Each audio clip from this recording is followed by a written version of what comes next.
Hi everybody, Gary Heydrich here, and welcome to Fishing Chums Weekly Fishing Report.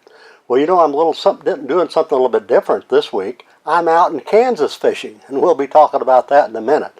But I do want to give you updates on all the area lakes, Table Rock, Taneycomo, and Bull Shoals. Of course, it's no big surprise. Can't tell you anything new. It's just a lot of water. Table Rock's still about 15 feet up above normal pool. And all kinds of water clarity. We'll be talking about this. Water temperature, it goes from anywhere from around 62 to 72 degrees, depending where you're at. And Lake Taneycomo, they're catching fish there, but you have to be very careful. We'll be talking about this. And Bull Shoals, we've had some pretty good reports of topwater action here the last few days.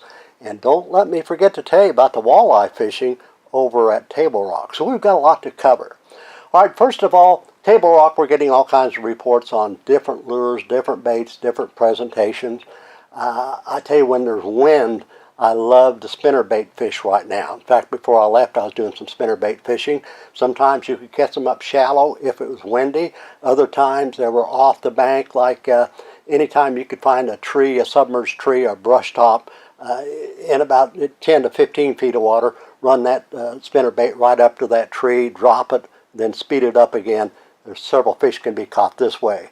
We've had reports on swim baits, jigs, football style jigs, shaky head jigs, a lot of jig fishing taking place right now on the rock. And don't overlook the Ned rig. Just get back out off that shallow water if you're having a hard time, like I said last week, and go to the old original shoreline in about 15 foot of water. And boy, if it's tough, go to that Ned rig. Use a little bit of color. I would go with a chartreuse or orange, or chartreuse and orange head with a chartreuse tail, and just fish that on light line down in that old shoreline, like I mentioned, just 15 feet of water. And boy, I think you could catch some fish doing this as well. Not too much to report on topwater baits like Bull Shoals, but always have an extra rod and reel handy with I'd recommend a pop-R. If you see any kind of a shad activity, pitch that pop-R out there this weekend. You should be able to catch some fish. Now walleye, I've had good reports. Had old buddy out fishing in about 15 to 18 feet of water using a night crawler. And what he was using, just a regular gold crappie hook, and putting a little split shot up above it, maybe about 7 or 8, 9 inches, going to the bottom, and then cranking it one crank off the bottom and fishing these points, just kind of point hopping. And he caught 3 real nice walleye the other day. So if you want to try a little bit something different this weekend, get yourself some night crawlers. Go point hopping. Might catch yourself a big old walleye or 2.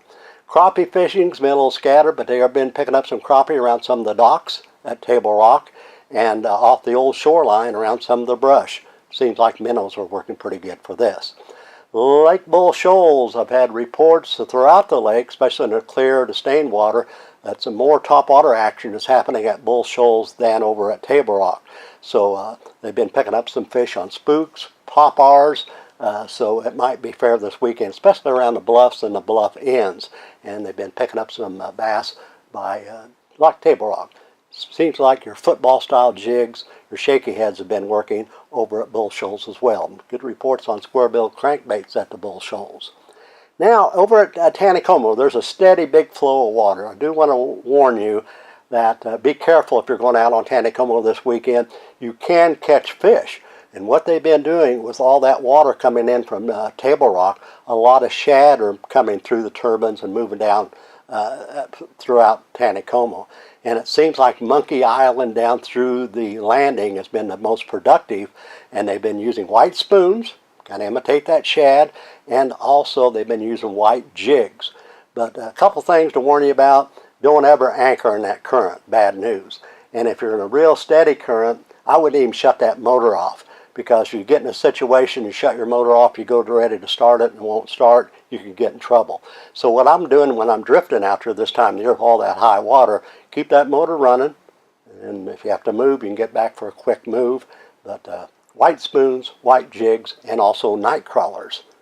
Monkey Island down past the landing. Okay, I'm out here in Kansas with my home state, out at my old home lake called Glen Elder Lake, Wakanda Lake.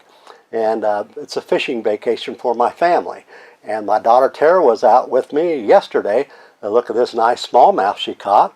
A lot of smallmouth in Glen Elder right now.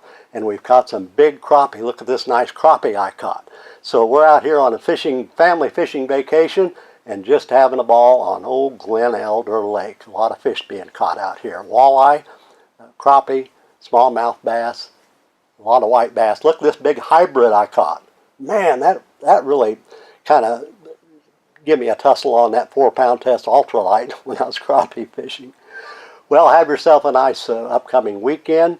I want to appreciate you being here. Be sure to subscribe. Just push that button. It's free. Also, like and share. That means a lot to us. And if you'd like to share any kind of a photo with us, go to fishandchums@gmail.com. God bless you all. Have yourself a nice upcoming weekend.